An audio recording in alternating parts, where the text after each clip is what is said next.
Hi, I am Dr. Thomas Kutty. Today, I would like to explain to you what is cell regeneration. Basically, we all know what is detoxification, the washing out all the toxins from the body, that is detoxification. The difference between detoxification and cell regeneration is altogether a different aspect. Cell regeneration means every cells in the human body dies in a stipulated time. If the dead cells are not removed from the body, and of course it has to happen naturally, but in certain cases it doesn't happen. In that case, we have to help push out all the dead cells from the human body. If dead cells are removed, only then the new cells will regenerate. For cell regeneration, cells requires primarily oxygen, then water and sleep, good sleep in the night.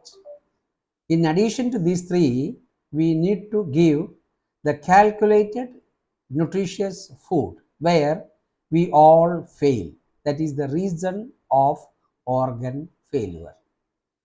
See, I believe, and according to the science, modern science and the ancient Ayurvedic science, every cells in the human body regenerates provided we provide all these 3-4 things. Now, for help regenerate the cells, what we need to give, the only calculated nutritious food, that is 87 nutrients per day, which can reverse almost all the diseases from the body.